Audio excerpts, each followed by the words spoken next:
Our Lord our God, we thank you for the gift of this evening where we can reflect a little bit more on the mysteries of prayer. We ask you with your Holy Spirit to help us not only understand these different degrees of prayer, but also to help us to grow in them and appreciate them. And we pray through Christ our Lord. Amen. Now, someone to give these up, because just pass them around, because we're going to need them to have some quotations on that we're going to refer to.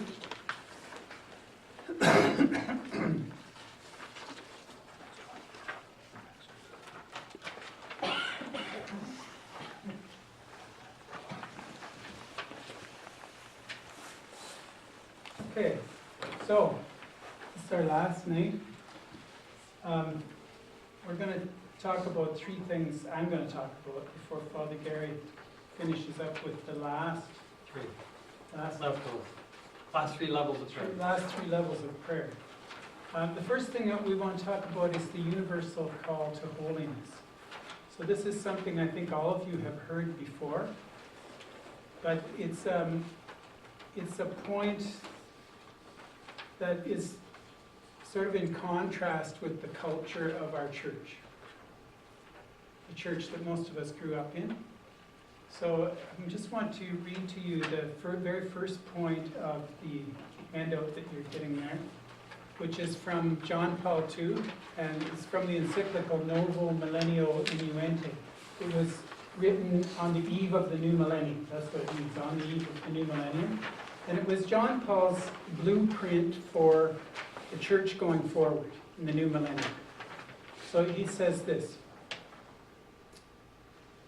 the great mystical tradition of the church of both East and West has much to say in this regard. It shows how prayer can progress as a genuine dialogue of love to the point of rendering the person wholly possessed by the divine beloved, vibrating at the Spirit's touch, resting filially within the Father's heart. This is the lived experience of Christ's promise. He who loves me will be loved by my Father, and I will love him and manifest myself to him. John 14:21. It is a journey totally sustained by grace, which nonetheless demands an intense spiritual commitment and is no stranger to painful purifications, the dark night. But it leads in various ways to the ineffable joy experienced by the mystics as nuptial union.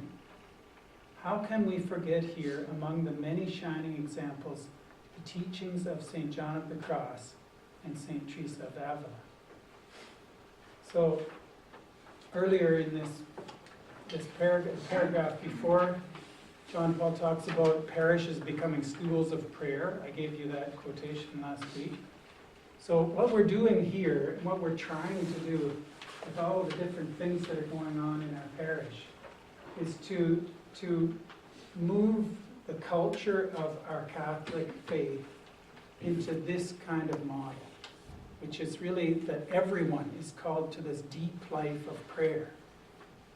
Now, if you think about when you grew up, I'm talking from my own experience, and probably most of you is similar.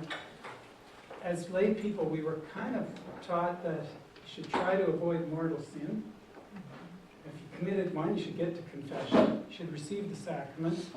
But the idea of a deep mystical union with God was not really something that we were introduced to. Would you agree with that? We would have kind of said that's for nuns and priests, religious, people in monasteries, but it's not really for the ordinary person. Okay, so in the documents of Vatican II, this was emphasized, that the call to holiness is not rooted in the sacrament of holy orders. It's rooted in baptism. Every one of us is baptized. And that's where the call to holiness comes from. So it's universal, it's for everybody. Right? So I think you all know that. I think you wouldn't be here at these 6 sessions if you didn't already know or have a desire to grow in holiness. I just want to emphasize that this is normal. This is not something kind of over and above what we should all do. It's what everyone needs, everyone should be desiring. Now, if we don't, let's just go to our first slide here. If we don't go through this process of deeper prayer, where do we end up? Does anybody know?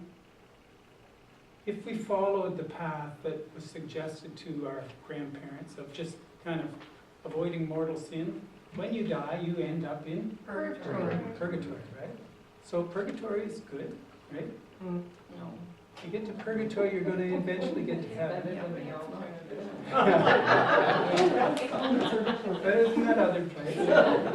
But I like what Ralph Martin says. He says, you know, you don't always hit what you aim for. So if you aim for purgatory and you miss, it's not good. He says, don't aim for purgatory, aim for heaven. And then if you miss, there's purgatory. Okay? So I think you're all on track with that. That's why we're here. That's what we're talking about prayer, is so that we aim for heaven. Okay, so here, this little chart here, kind of, it combines St. John of the Cross, St. Teresa of Avila, and the different stages of prayer which Father Gary has talked about over the last 5 weeks. So you see, St. John of the Cross he divides the spiritual growth into 3 stages: the purgative way, the illuminative way, and the unitive way. And he calls the people in each of those sections beginners, proficients, and the perfect. Okay, so the perfect are the ones that are in union with God, are experiencing those final stages of prayer, which Father Gary is going to talk about soon. St. Teresa of Avila has her 7 mansions, and they correspond more or less, the first 3 mansions, to the purgative way. So that's here. 4, 5, and 6 to the illuminative way, and the unitive way, mansion 7. And then the stages of prayer, I didn't write them all in here, there are 9, but we remember from the first few weeks that the initial stages are kinds of prayer. Usually start out with vocal prayer, moving to meditation, and then infused contemplation, which Father talked about last week. And at the end, you know, the very final sort of stage, transforming union. So now it's important to recognize that when we move from one stage to the next, we don't leave behind what was in the stage before. So we continue to practice vocal prayer and meditation, even if we are experiencing the gift of infused contemplation that continues on. And even in the transforming union, I think you said, Father, that people still need to pray the rosary, say the Hail Mary. You know, that's still part of it. It's not like you graduate and then you forget about what was behind. The other thing that's really important is that this is a schematic to help us kind of understand progression, but we're never really in one spot or another totally. So God can give someone who is just a beginner contemplative, infused contemplation. It may not be there all the time. Most of us probably have some experience of infused contemplation if we're faithful to prayer. But we might not always experience it. So, you know, we might be going back and forth. That's the way it works. But there's a big difference between this column and that column. And I think that the way Father Gary described it was that in these first stages, we can act, it's sort of our human knowledge, our intellect, our will that moves us forward. But between that and the second big column here is change from natural means to mystical means. So it's really God who is the actor. We can't achieve that on our own, okay? And what we haven't talked about much, which I'm going to talk about tonight, is what happens in between those 2 stages, which is the dark night of the senses. So what did John Paul say? John Paul said, "It is a journey totally sustained by grace, which nonetheless demands an intense spiritual commitment." You all know that. You know how hard that is. "And is no stranger to painful purifications, the dark night." So he refers to John of the Cross's terminology, the dark night. And I think that, probably the reason we don't hear much about this dark night is because it sounds very green. So let's get into it a little bit. John of the Cross says that almost everyone who seriously pursues prayer will experience this night of the senses. Almost everyone. Very common. He also says that very few will experience the night of the Spirit. We're not going to talk about the night of the Spirit tonight. It's not that relevant to most of us. Now we have to ask immediately, why is it that almost everyone goes through the night of the senses, or gets into the night of the senses, but not very many go on to the night of the Spirit? Okay, why is it? Well, it's because we get stuck there. It's difficult. And most of us probably spend our whole lives struggling with the mortification of the desires and appetites that occur in the night of the senses. So let's read a little bit of what St. John of the Cross says about the dark night. Your second quotation: "The dark night is a privation and purgation of all sensible appetites for the external things of the world, the delights of the flesh, the gratifications of the will. All this deprivation is wrought in the purgation of saints." Okay, in John's terminology, the senses means not just the physical senses of hearing, touching, feeling, but the emotional, the psychological senses of feeling, the delights of the will, of satisfactions of things that we like. All of those are that's all part of the sense. Okay, so the night of the sense is the putting to sleep of the desires for any of those things. Putting to sleep, the mortification, the killing, the putting to sleep, he says in another place. Paragraph 3, "Such a purgation puts the devil to flight, for he has power over people through their attachment to temporal and bodily things." The devil has power over us through our attachments to temporal, things that exist in time, and bodily things. Number 4, "The road and ascent to God, then, necessarily demands a habitual effort to renounce and mortify the appetites.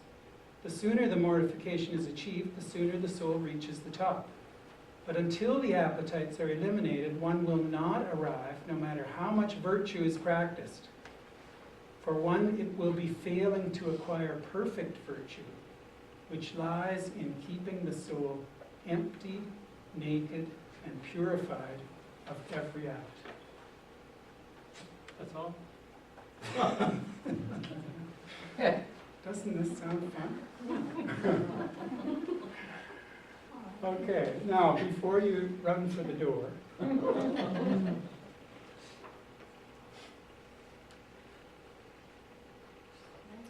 number 5 is very important, because this tells us how this can be possible. A person just starting out in prayer cannot possibly go through the dark night without God's love being poured into their heart in a deeper way. So number 5, a love of pleasure, an attachment to it, usually fires the will towards enjoyment of things that give pleasure. Right? We all experience that. A more intense enkindling of another, better love of the soul's bridegroom, is necessary for the vanquishing of the appetites and the denial of this pleasure. So God wants to pour into our souls love for Him that replaces the love for everything else, that makes us desire Him alone. It makes us want to get rid of all those other desires. Okay, so that's the process. God is pouring in a greater love, and through the dark night, we're being purified of our desires and appetites. So,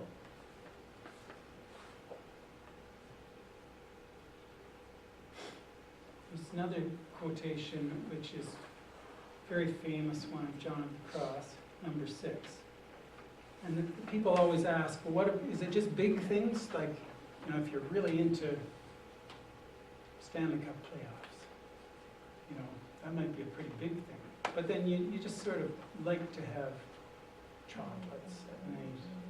That's just a little thing. Is it necessary that all the appetites have to be mortified?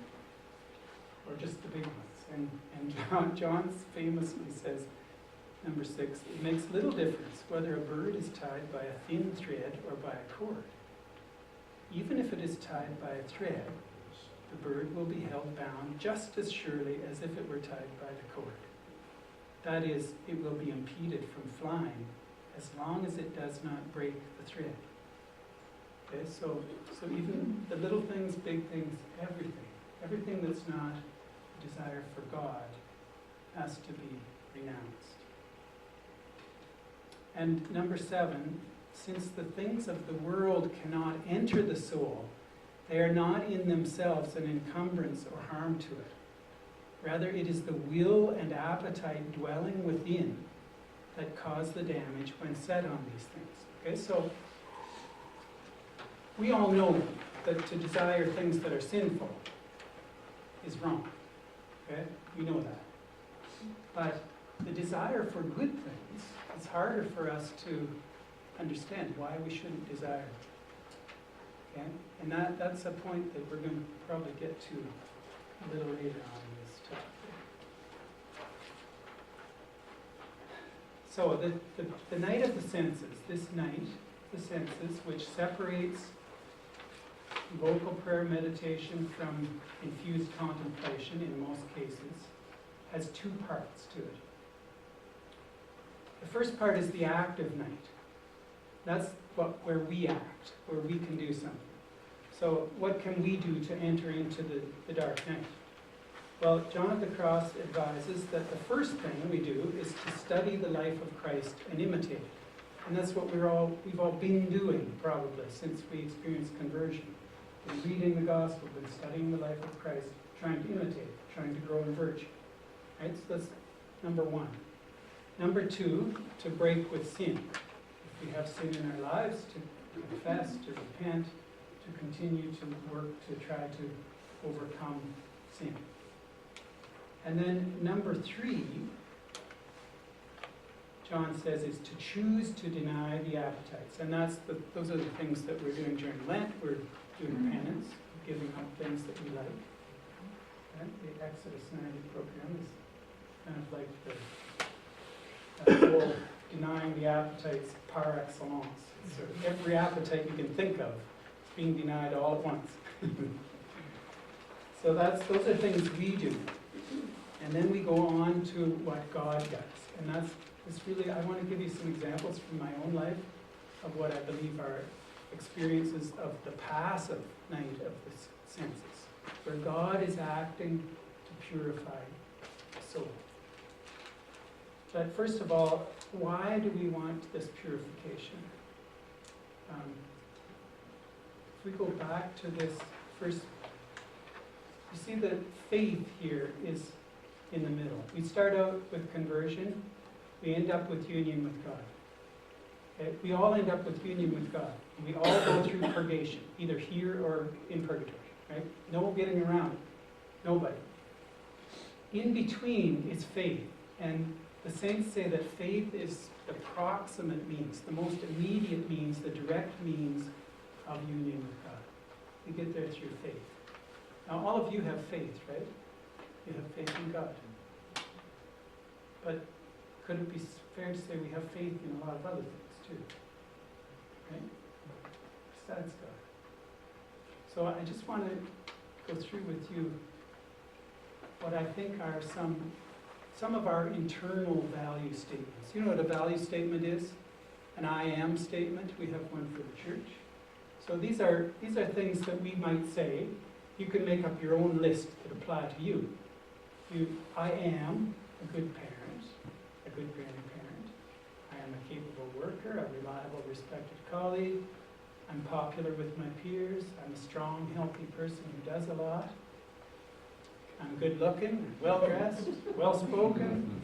I'm financially secure. I'm a valued member of my church, of my community. I'm smart, I'm well-informed, I'm well-educated. Everyone has an internal value statement of how they see themselves. It's their self-identity. Now, it's not bad to have a positive self-identity, right? It's good. But because we're fallen creatures, because we have this fallen nature, everything that's good has a little twist to it, which is also bad. And what happens with us is that if we're caught up in all of these statements, we start to put our faith in those things.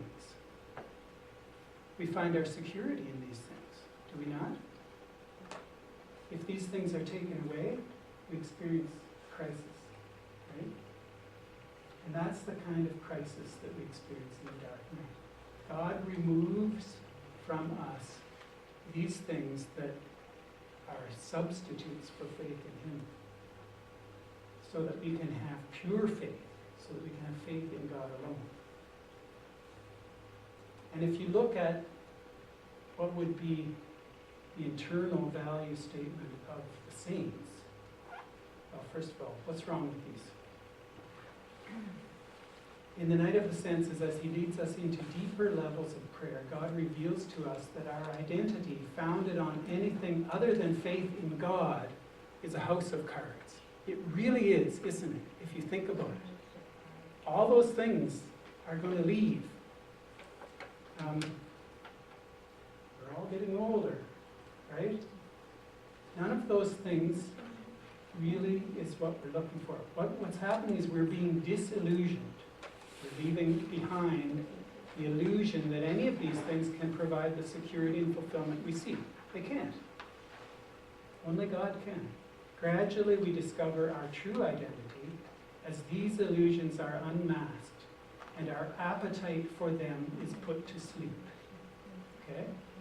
So remember, St. John of the Cross says it's not the things in themselves where the devil gets us. He gets us in the desire for the things, in the appetites for these things. Once we're free of the appetite for them, then we can enjoy them according to God's plan, the way He wanted us to enjoy it in the beginning. And eventually, we can come to the truth, who I am in God's eyes. And I think you could say this would be the internal identity statement of all the saints. I'm a child of God, loved by Him, made in His image. I'm fallen, sinful, in need of His mercy and redemption. To do His will is my perfect fulfillment, because doing His will is what I was created for. My faith is in God alone. Nothing else can satisfy my heart. That's where God wants to take us. That's where He wants to lead us through the dark night. It reminds me of, this is attributed to St. Francis. I don't know if it really is, didn't say it, but it's one that I like. What a man is before God, that he is and nothing more.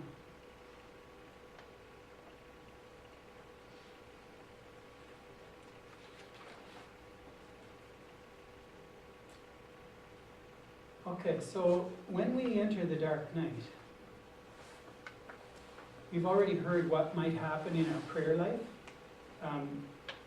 All of a sudden, maybe not all of a sudden, maybe gradually, but what we find is that the pleasure of praying, the sweetness and consolation of being in prayer, the closeness to God that we felt, this is all sensory, right? This is part of our senses, what our senses are taking in, is withdrawn. God removes that, and we come to prayer and we feel dry. We feel like nobody's there. We might have difficulty concentrating, difficulty meditating. It's hard. And that's a common experience. God is removing that, St. John of the Cross says, the mother's milk. He's weaning us from the mother's milk so that we can eat solid food, so that we can begin to have faith without having all the consolations that we had at the start. So that's what happens in prayer. And in both St. Teresa of Avila and St. John of the Cross, I found, Father, that they focus on what happens in prayer. But they don't really tell us much about what happens outside prayer. And when you think about it, that's understandable, because they're speaking to cloistered religious who pray for 13 hours a day. They don't really have a life outside of prayer, but we do. Okay, so a lot of the active, the passive night of the senses, where God acts, happens to us outside of our prayer life, in our real life, in our life with other people. I'm going to give you two examples from my own life. One is a big thing. What are some of these things, just before I get into that? You know, these are the kind of painful, John Paul says, painful purifications, dark night. What are the small things? Things like car trouble, scheduling conflict, just irritations, right? You ever get going down the road a half an hour from home, realize you forgot your wallet. You forgot your computer, you forgot your phone. If you're like me, you're forgetting things all the time. Kids misbehaving, plans going sideways, day when you're not feeling well, misunderstandings with your spouse or with someone at work. Like, these are little things, but they're practice, you know. In all these little things, we have an option of getting frustrated and angry or surrendering to God. Saying, God, you know better than I know. If I'm going to be half an hour late because I forgot my wallet, must be a reason for that. You know, give it back to God in faith. And then there's big things. And these big things threaten one of our internal value statements, typically. That's why they're big. Because they strike at the heart of who we think we are. They strike at the heart of what we've put our faith in. Okay? So it could be the death of someone close, a tragic accident, a serious illness, loss of a job, relationship lost, betrayal or persecution by someone. You can think about, I'm sure a lot of you have experienced these big things, these major challenges.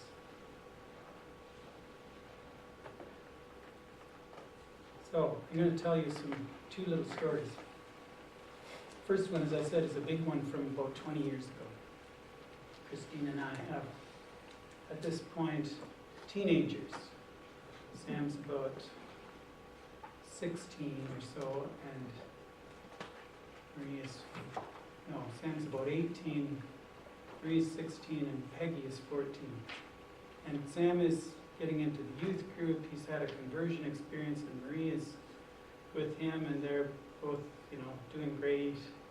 And Peggy, in grade 9, decides to distinguish herself by getting into a really bad crowd at school and getting in trouble. And over the next 3 years, it just goes downhill. It just goes from bad to worse. So it's this a long, slow burn here, this dark night for us, where we're praying, we're doing everything we can, we're going to counseling, and nothing is working. She's just getting deeper into it. And when we would look back on it, Chris and I will always say that was a really dark time for us. It's the kind of thing where you wake up in the morning, it's the first thing you think of when you wake up. This is a loved one gone astray. And you're helpless. You can't really do much. You've done everything you can do. You've prayed and you've asked God, and still nothing's working. It's just getting worse. So I remember having a conversation with her on the front porch and saying, Peggy, I was visiting the jail at the time. I said, I've seen a lot of kids go down that path. There's two places you can end up, dead or in jail. And it was grave. It was serious. When we thought it couldn't get any worse, she came home one day and announced that she was pregnant. So, the prospect of girl into drugs and just reckless in every way, being pregnant, having a baby, just like, what's going on? So for me, this was a real crisis experience, and I was asking God, why, what does this mean? Why is this happening? And I came to the point of having to choose between accepting that this was with faith, even though I could see no way out of this that was good, accepting in faith that God had a plan, that God would bring good out of it, or abandoning my faith and saying, what I've believed all along has been rubbish. It's just random, bad luck. Things happen, bad things happen. You just have to try and get through them. Now, at that point in my life, God had poured enough of the love of His love into my heart that I was able to choose the first option. I was able to say, whatever it is, Lord, I don't know how you're going to work this out, but we're just going to have to go with it. Right? I have to surrender to it. The moment you do that, you surrender to God's plan, there's a great freedom. A great burden is lifted from you because it's God's plan. It's His problem, basically. It's not my problem anymore. I've done everything I can. I'll continue to do everything I can. But God is going to have to work this out. Okay? So that, go back to those internal value statements. There's a whole raft of them that we had. We were good parents. We belonged to a church. We're upstanding citizens. We are successful. This is disaster. This is the failure of one of the major tenets of my life, which is raising children. It's gone bad. It's off the rails. So, this is where God is removing from me one of those things which I would put my faith in instead of putting my faith in Him. You understand? That's the mechanism of the dark night, the painful purification of the dark night. So that's a big one. You probably know that Peggy, from the moment she got pregnant, she kind of snapped out of it. Finally, it clicked. This path was not the path she wanted to be on. That was a long, long uphill battle. But she's happily married. She has 8 children. She's, I would say, of all of our children, probably on the fast track to sainthood. She's very, very prayerful. She's involved in her parish, and she's doing a great job. But at that time, boy, it was grim. Okay, so now let's move on to the second one. My final example is more recent. On the Monday after Ash Wednesday, I came down with that whatever kind of H1 something flu is, and it developed into pneumonia. And so for the first 4 days, I was just kind of on the couch, couldn't eat anything, could hardly drink anything, couldn't think. Just my head was just a blur. And gradually I kind of came out of it, but I was really discouraged, and so it took a few days of that, and I'm gradually kind of getting back, going out, working a little bit, but on kind of like a half speed, And I was praying and starting to be able to at least pray a little bit, because I couldn't even pray when I was that sick. I had a high fever, I think that's probably what happened. It developed into pneumonia. But anyway, when I prayed about this, I realized that, here again, one of my internal value statements was being attacked.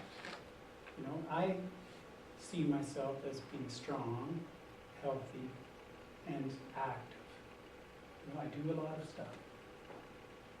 And that's important to me. And God was asking me to accept the idea that maybe my role would be to be not strong, to be weak, to be not active, to be in bed, and not to be able to do anything. That would be a different kind of life.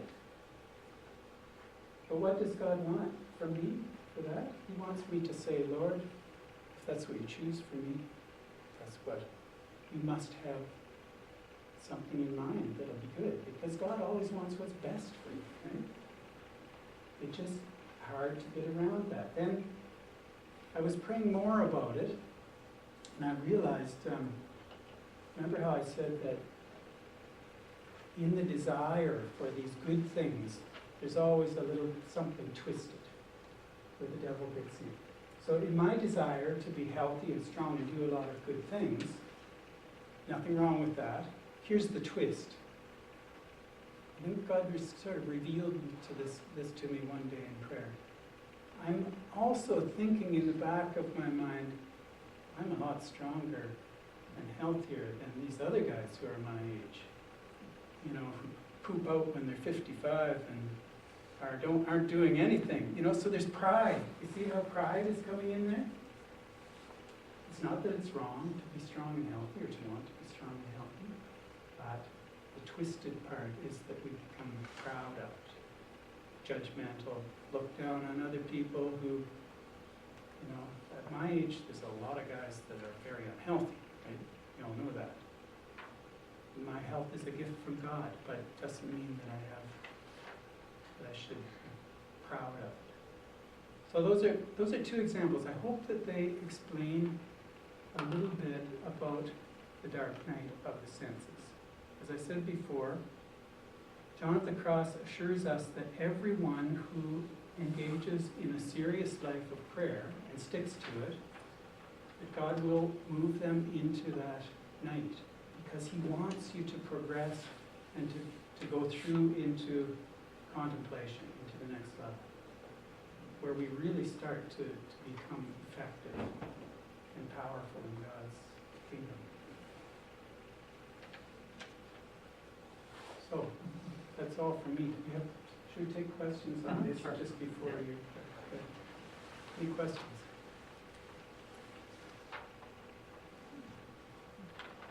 I've got one more slide here, which is kind of sort of summarizes it. And really it's about control. When God gives us one of those crisis experiences, he's asking us to let go, to surrender, okay? So there's two ways it can go. I was just thinking, we always have a choice. If it's something really little or something great big, it's always a choice. Either I'm in control, and when I'm in control, there's anxiety, there's fear of failure, there's insecurity, I'm losing my grip, I feel stressed out, and then what do? You know, Father Luke says, make a golden calf. That's what you do. When you think things are going bad and you're lost, yeah, you escape into self-indulgence. We had the opportunity to progress in the spiritual life, but it ends up in imperfection and sin. We repent, we confess, we go back again. It's fine. I mean, we can do that our whole lives. God keeps giving us more chances. But if we surrender, if we say God is in control, what happens? We surrender to God's plan. Peacefully we trust in God, humble acceptance of suffering, willingness to let go of false security, of those internal value statements that are threatened. We desire only God, and we grow in holiness. We become free from those constraints and able to love. And that's what the saints do. They do that consistently, readily, every time. Okay. Any questions? Is it all clear? I have not a question, just a comment. Or comment, sure. A couple of things. Free will. God gives us free will, yes.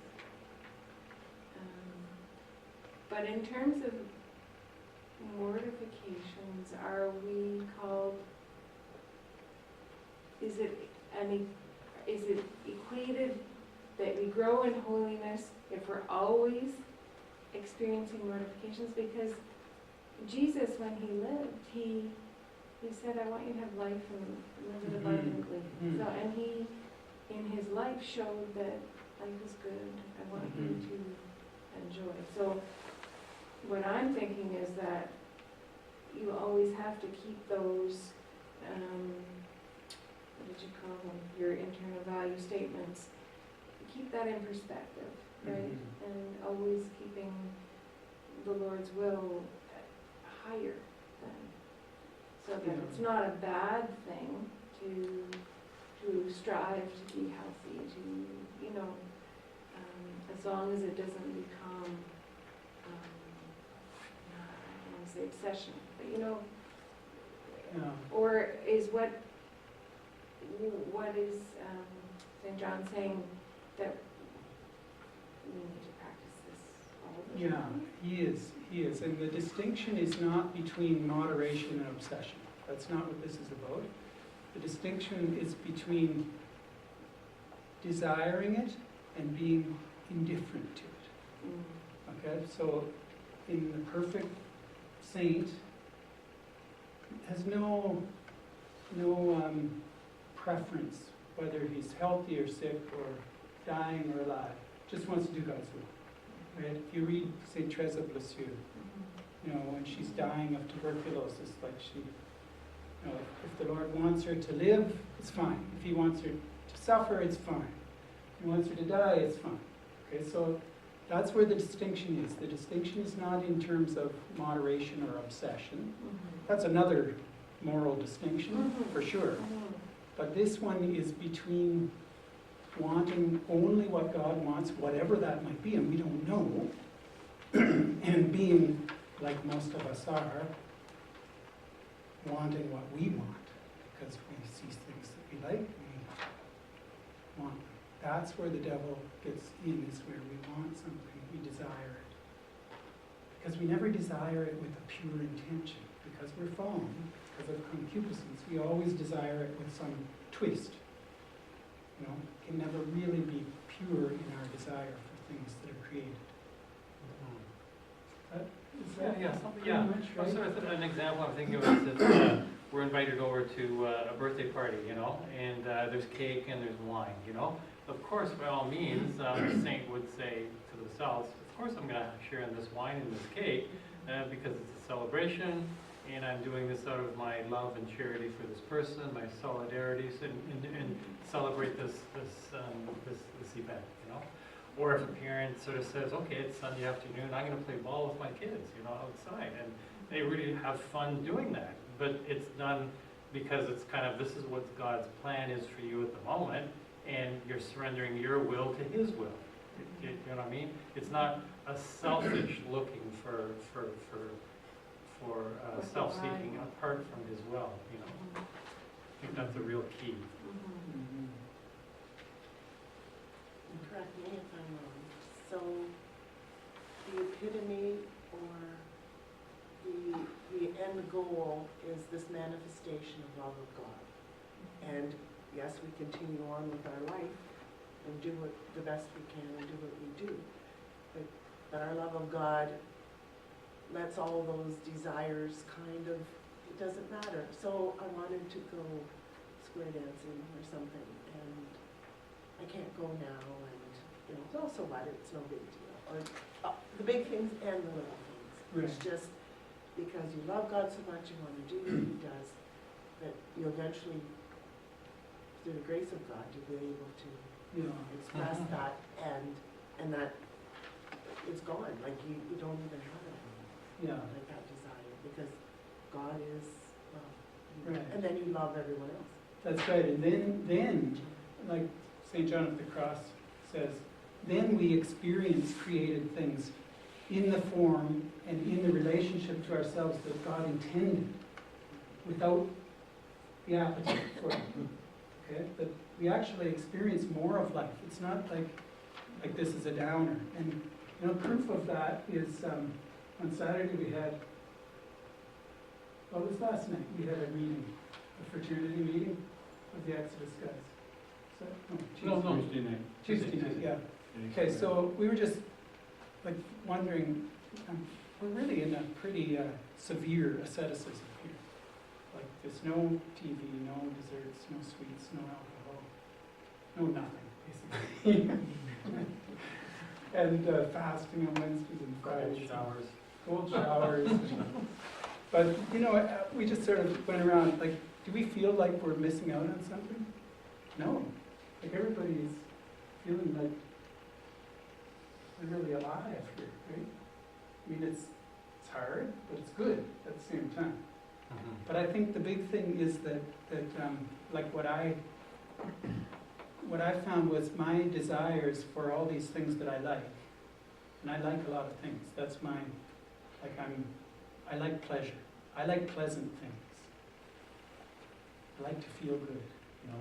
My root sin is sensuality. Because of those things that I am attracted to and that I desire and have an appetite for, I'm not always free to do God's will. There's a tension between what I know I should do and what I feel like doing, right? And everybody else has that same tension, yeah? It's the other thing, I'm not alone. So I want to be rid of that tension.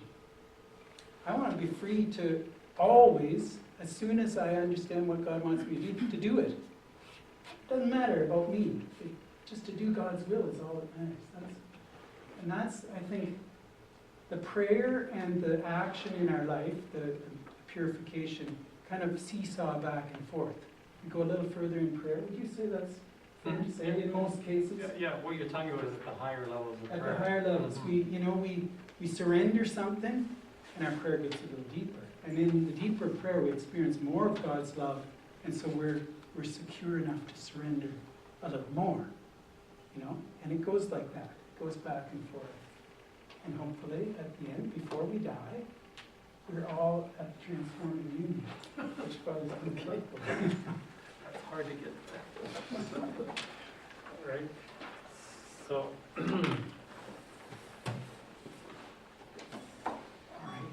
so these are the last three levels of prayer.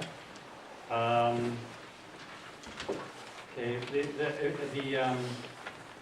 St. Teresa of Avila has listed like 9 levels of prayer, as you know, and the first 4 are sort of everybody's kind of capable of getting into those with their own effort and God's help. The last 5 really requires God's grace. And the first of the last 5 is infused contemplation. And just to recap quickly, that's where God captures or possesses the intellect, and it produces insights into the truths of God in a very profound way, and there's a delight that goes with it. Okay, so it's focusing around the intellect. The prayer of quiet, the next stage, the 6th one, the grace of God gives light more to the will, and it moves the person to a real loving affection for God. And the goodness and sweetness of God is profoundly felt. So those are, the one is the grace of God is touching the intellect, the other one is touching the will. Now the next 3 stages, prayer of simple union, prayer of conforming union, prayer of transforming union, the last 3 highs. Here, God is grabbing all the senses, you know, not just the, so here the soul, in the prayer of simple union, the soul is united to God. The grace of God, the energies of God, the Holy Spirit operate not just on the intellect and will, but all the interior, it's called faculties of the person. So that means the intellect, the will, the imagination, and the memory. So, and so it just means that the intellect, the will, the imagination, and memory are for a short time, all of them captured by God. And they're focused on God. And so, as a result, in those moments, the soul can do nothing except be entirely absorbed in their experience of God. There's a complete absence of all distractions. There's no more distractions at this point, are just not possible. There's an absence of fatigue because there's very little personal effort required except to just abandon oneself to God's good pleasure in that moment. There's an extraordinary abundance of joy. This next part, one feels nothing, but one enjoys a tremendous good without really understanding what it is that's being enjoyed. Does that make sense? No. Okay, good, because it doesn't make much sense to me either, but that's what it is. You're enjoying something, you're not quite sure what it is, you know it's God, and it's a tremendous joy, but you're not feeling it. It's not at the level of feelings. I'll share a little bit more about that later. And also, the soul has an absolute certitude that God is present in their soul, manifesting himself to them. St. Teresa of Avila says it this way. She says, to return to the proof of what I said was certain. You see that God makes this soul quite stupid in order to better imprint on the soul a true wisdom. Hence, the soul neither sees, nor hears, nor understands, nor perceives all the time she is in that state, which always is quite short. Usually just a few minutes, no more than half an hour.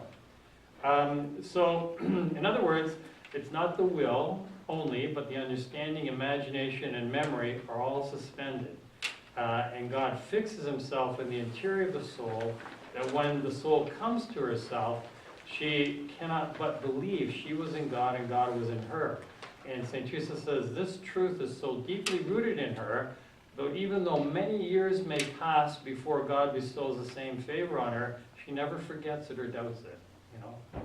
So, and the effects of this kind of prayer of simple union is a marvelous transformation, goes deeper in the soul.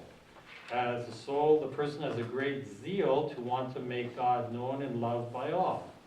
And the person is acutely aware that he or she cannot serve God well enough, and is pained that so few men and women in the world are there who really love God, and that so many offend him without thinking.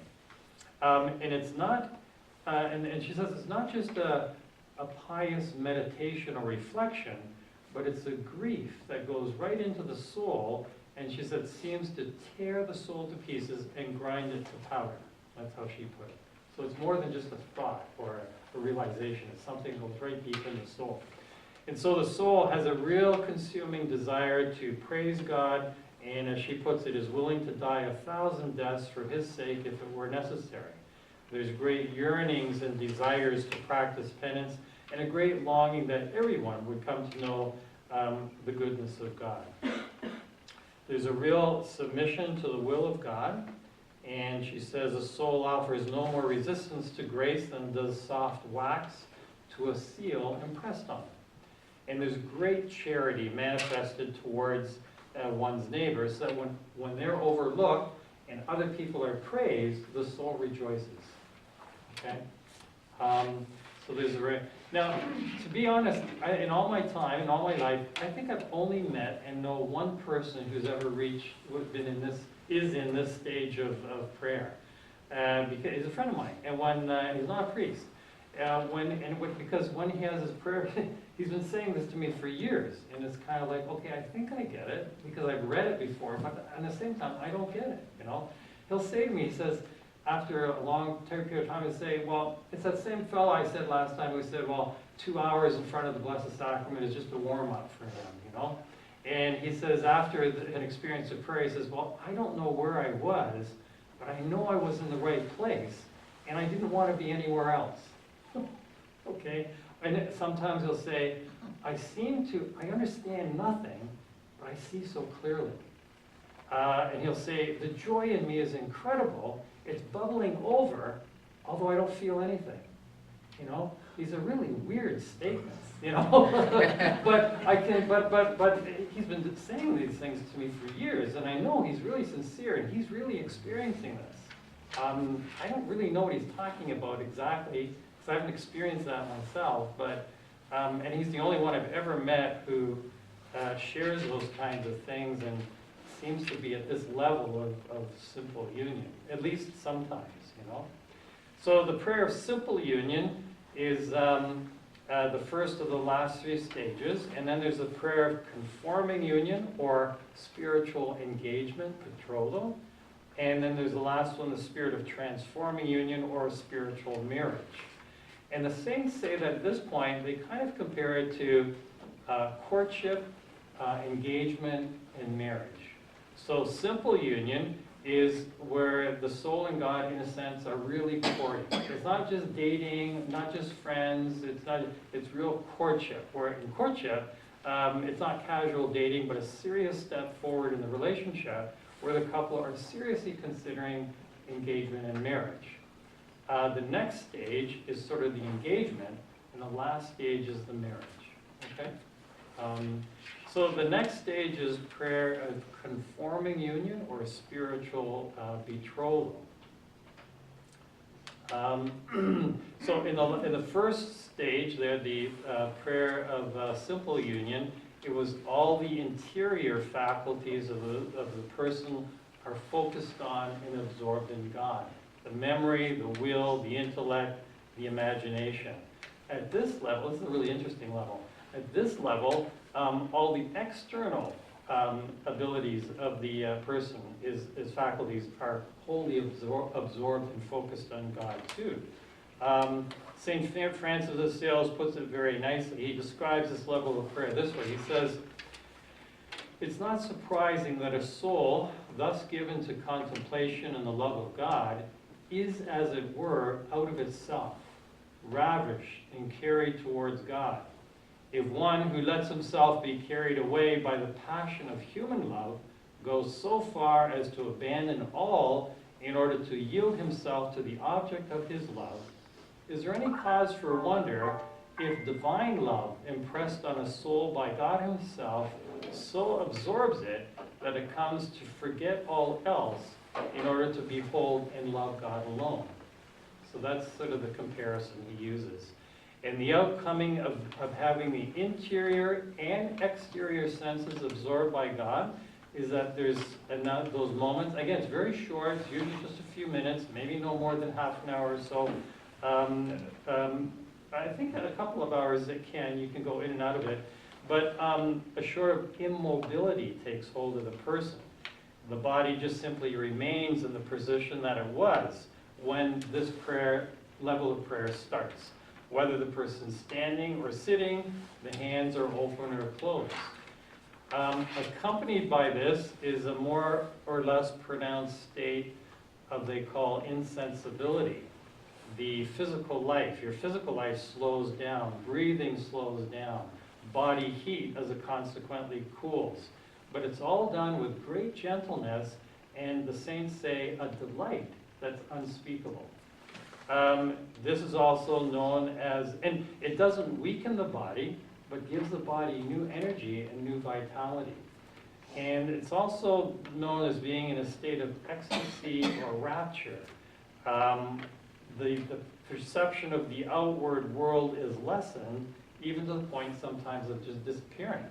Seeing, hearing, touching, these lessen and fade away as the soul is more absorbed in God. And one cannot speak or form words because they have no strength for it. They're just totally absorbed in this experience of God. And the inner life, though, and its energy is increased. There's an experience of a deep union with God. St. Teresa says, one's will is fully occupied with God, fully awake to the things of God, completely absorbed by the things of God. And so when the person is in this kind of state, there's sometimes different phenomena that can take place, which you may have heard about in the lives of saints. One is ecstasy or rapture. It's when the soul is being somehow carried really close to God and has a profound experience of God, but doesn't yet see God face to face. St. Teresa puts it this way. She says, the soul really seems to have left the body, but on the other hand, it is clear the person is not yet dead, though for a few moments he cannot even himself be sure if his soul is in his body or not. He feels as though he's been in another world and has been shown a fresh light there, so much unlike anything to be found in this life, that if he had been imagining all these things all his life long, it would have been impossible for him to attain any idea of them. Great things are revealed to the soul. And the rapture or the ecstasy, this can come upon the soul really gradually, or it can come really quickly. Sometimes so quickly, St. Teresa says, as quickly as a bullet leaves the gun when the trigger is pulled. So that's something that can happen, and this is a kind of rapture ecstasy. Another one is she calls impulses. And St. Teresa defines this as a desire. It is quite frequent, sometimes maybe habitual in that person, where the soul suddenly comes to really realize how they are separated from God in this life, and they're not yet seeing Him face to face. And it's an experience so powerful that it kind of leaves the soul beside itself, that nothing in the world can then comfort or console the person in that state. The soul seems to die with longing to die to be with God, but isn't dying. Anyway, and it's so keen and absorbing is the experience that St. Teresa says she thinks that if somebody was to be tortured in those moments, they wouldn't even feel the pain. They're just so completely immersed in God. And I do remember reading some saints from the time of the Roman Empire, when saints were thrown to the lions, and the one saint, I don't know if it was Perpetua or Felicity or one of those really ancient saints, and she was thrown into the lion's den, or the arena with all the other saints, and she was really in this kind of profound state of prayer. And then when she kind of came out of it, she kind of turned to her friends and said, well, when are the lions going to come, you know? And they said, well, look at your body. And then she realized that they had already come. She was already torn up, and she didn't even notice it, you know? So these things, you know. Another experience at this level of prayer, St. Teresa calls wounding. It's a wound of love. And she says it seems to go through as an arrow thrust through the heart or soul itself. And the wound causes severe pain, but at the same time is wondrously delightful. So joyful is a person with this that he would never want to leave that. The suffering is entirely spiritual and has nothing to do with the body or senses. And St. Teresa says it's like an interior burning or an arrow of pure fire. And it passes quickly as lightning and leaves everything in our nature that is earthly reduced to powder. And it completely enraptures the soul with love. And then she says, all I say about this falls short of the truth, which is really indescribable. She can't really explain it. And then another phenomena in this place, at this stage, this would be kind of neat, is levitation. It's closely aligned with this transport or flight of the spirit that I was talking about. That's when the soul suddenly seems to kind of leave the body and be carried really close to God, but is shy of meeting Him face to face. And then in that moment, God reveals to the soul and gives the soul a light to know things that would normally take years of study and reflection, but is given in an instant. And in these moments, the body, God sometimes will also lift up as well. And St. Teresa put it this way. She said, because it happened to her, she said, when one sees one body so elevated from the ground, one's feelings are not lost. At least I was conscious in such a way that I could understand that I was being elevated. There is revealed a majesty about the one who can do this and makes one's hair stand on end, and there remains a strong fear of offending so awesome a God. Yet, fear is accompanied by a very great love for Him. And I don't know if you've read stories of saints. Saints, that would happen. There was one saint, they always had to, when time came into the chapel for praying, they had to chain her to the pew because she would always start elevating, you know. And another saint would often do that too. When the bishop came to talk to him, he said, well, where is he? Well, look up. Oh, okay, come on down. You know? and they say that they'll immediately obey, you know, because this is something that God's doing, you know. So you read about these things and you think, so these are the things that St. Teresa and St. John say can take place at this level. The effects being is that there's a great holiness of life, even heroism. And this is where real heroism takes place. There's a real renunciation of self, great humility of heart, a great charity towards one neighbor. And she says it's a real perfect detachment from creatures.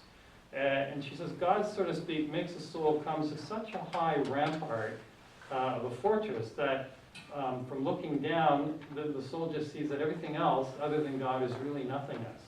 And from now on, the soul does not want any will apart from God's will, you know. So if it's God's will that the soul go to a party and enjoy the birthday party and a glass of wine and some games, then that's what the soul wants. If it's God's will that on the way the car gets a flat tire and they miss the party and they're changing the tire, the soul's completely content with that. You know, there's a real total surrender of their will to God's will. You know, there's also an immense sorrow for sins committed, not because of a fear of hell, but just realizing how it offends the one who is so good, who is goodness. And there's a frequent, they say, and tender vision, interior vision, imaginative or intellectual vision of Jesus and Mary. And this helps the soul detach more and more from the world and brings it into deeper humility. And there's a marvelous patience and courage to withstand the passive trials that God sends, which will then lead it to the final stage, the stage of mystical marriage, as it's called. And the soul also has a burning desire now to see God. And it's as though the soul is being continually pierced by a fiery dart of love. And the soul sort of is in anguish, seeing itself not yet united to the one it loves so much. So it's the beginning of a real martyrdom in the spirit. And it's preparing for that next level. And to get to that next level, the final level, that's they have to go through the dark night of the spirit. Ted was talking about the dark night of the senses. This is the dark night of the spirit. And as St. John of the Cross says, very, very few people reach it. The dark night of the spirit is reforming the soul in love. And it's a real painful purification in the spirit. All that God does is he increases the intensity of his light. And the soul experiences a kind of annihilation of self, a spiritual death. It has to pass through in order to become fully alive in God. You know, the whole passion, death, resurrection, but it takes place in the spirit.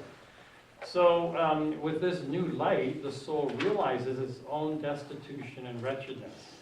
And it sees at the same time the great holiness of God and its own nothingness and misery. And St. Teresa described it this way. She said the soul has the agonizing impression of a person being suspended in midair, deprived of any support.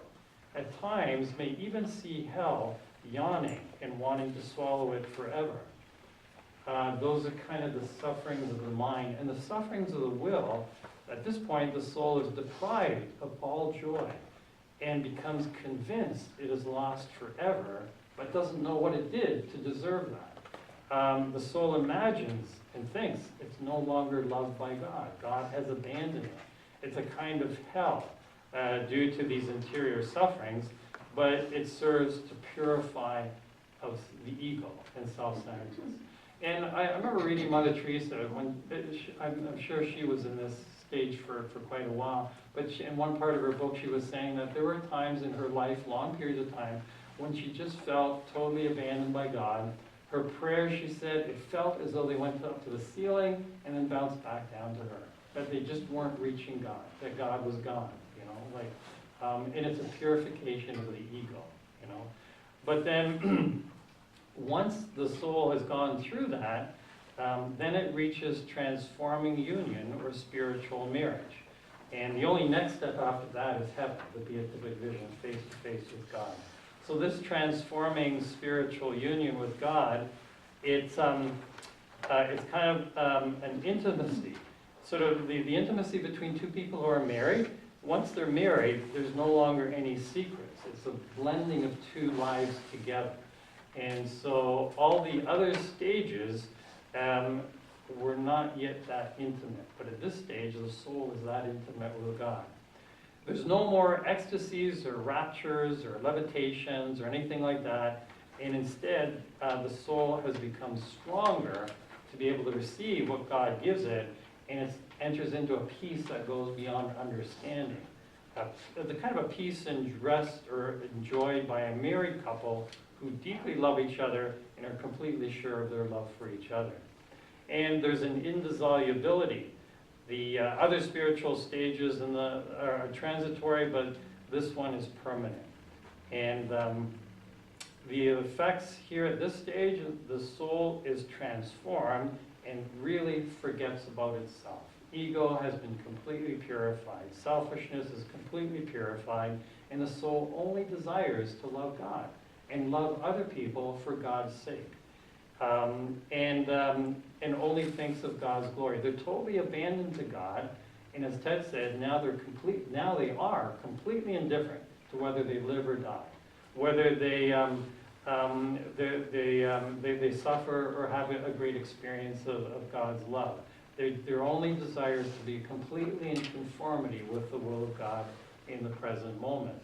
And they also have a great zeal for helping other souls to be sanctified, working for the welfare of others, and they even feel great affection towards those people who will persecute them. There's also an inner joy or inner peace, more than is ever known again. So really at this point, the soul is kind of like resting in the heart of God, God the Father, at the deepest possible level in this life. And because the soul is so close, it's also sharing in the life of God, the beauty of God, the goodness of God, the love of God, the joy of God, the peace of God, at the deepest possible level they can in this life. It will only be increased once they die and get to heaven. So that's, in a nutshell, all these different stages. It's kind of like, as I was reading and reflecting on all this, it just sort of struck me that it's really more and more about just surrendering to God and allowing Him, step by step, freely and gently, to really take more and more possession of our hearts and souls, and to fill them with His life, His goodness, His love.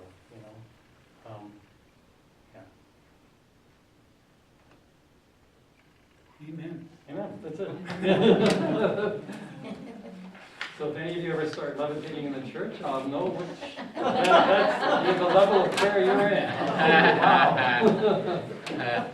Wow. Yes. So, this friend of yours, Yes. now, let's say, for example, all of us have felt a glimmer of what he goes into. Yes. Now, does he go back to the same place to get into that situation? Or can he do it anywhere? Does he sit before the Blessed Sacrament? Yeah. What is his? His is more habitual. That's why I think it's not just like in and out. It's more habitual. It's like for years now. It's just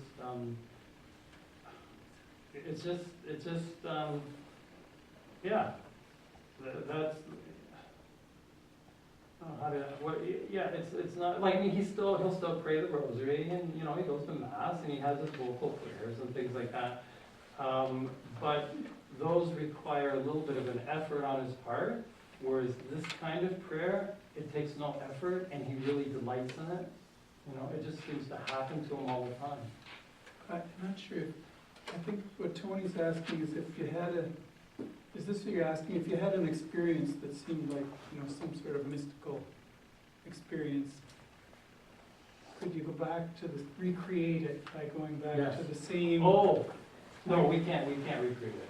No. No, we can't. Would the spot where it happened be a safe spot? No, it's. Yeah, no, we can't. We have absolutely no control over that. It's just every single time if it happens, it's purely God's gift to us. Actually, that's a really good point though, because there's quite a danger in seeking experiences. But yeah, we're not supposed to seek it. Like, we should Yeah. only be seeking to do God's will.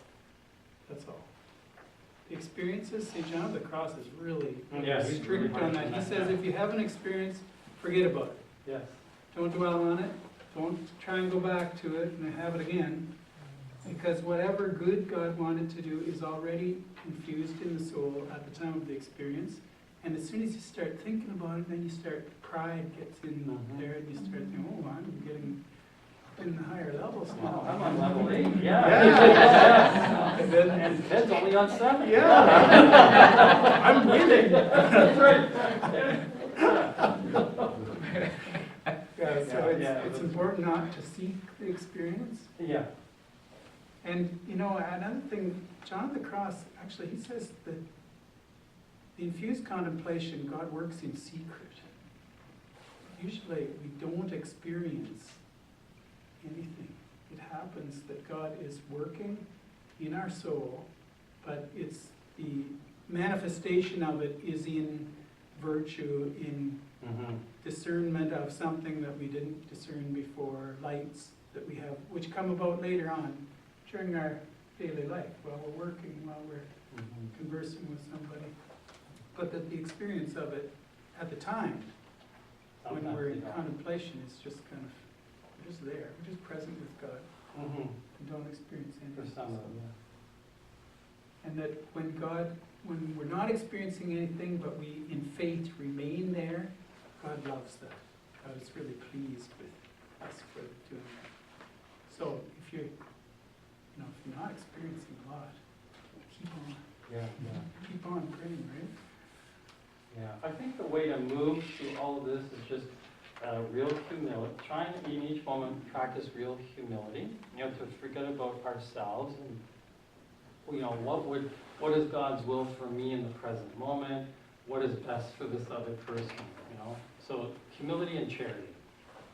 And as we practice that more and more and more, and we practice our prayer, then that's, I think, how God will lead us further along,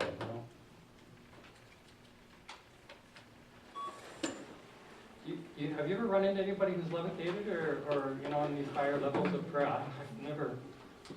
That's pretty. I think it's scary. Yeah. Well, yeah, she said she was scared at first, Yeah. but she kind of knew that she's not in charge. Or if you saw somebody doing that, oh, hell. Yeah. I know. I have another prayer to end. It's the litany of humility. Oh, yeah. Okay, so I'm just gonna pull this.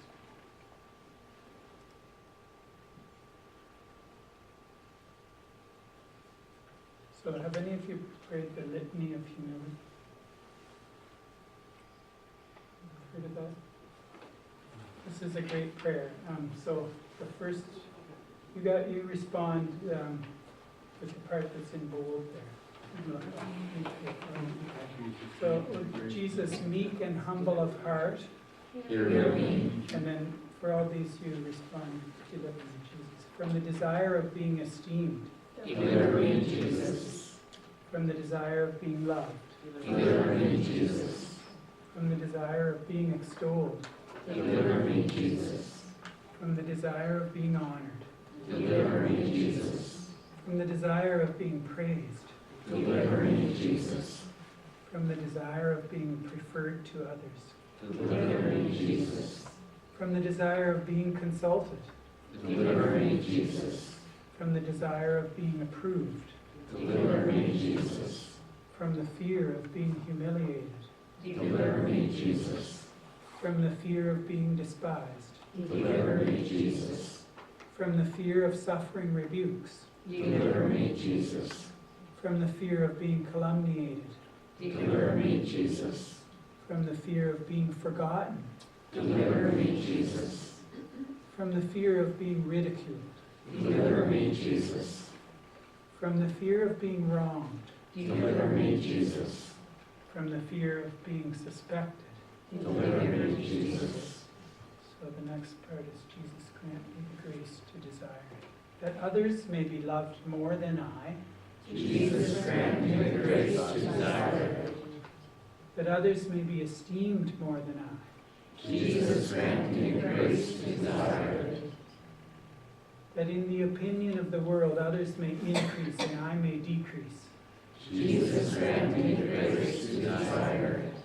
That others may be chosen and I set aside. Jesus, grant me the grace to desire it. That others may be praised and I unnoticed. Jesus, grant me the grace to desire it. That others may be preferred to me in everything. Jesus, grant me the grace to desire it. That others may become holier than I, provided that I may become as holy as I should. Jesus, grant me the grace to desire it. Glory be to the Father, Father, and to the Son, and to the Holy Spirit, as was in the beginning, is now, and ever shall be, world without end. Amen. I'm going to recommend one book above all the very many, many good books that Father has drawn from in this series. But this is kind of, I would call it an executive summary of these books on prayer, of St. John of the Cross, St. Teresa of Avila, St. Francis de Sales. It's kind of like just a nice little book that gives a lot of down-to-earth wisdom for people who are striving to advance in prayer. It was recommended to me by my son Adam, I think, that they use it. It's called Time for God, and it's written by Jacques Philippe. He's very good. Yeah, he's I haven't read that book, but he's very good. yeah. Jacques Philippe, Time for God. That's a good one.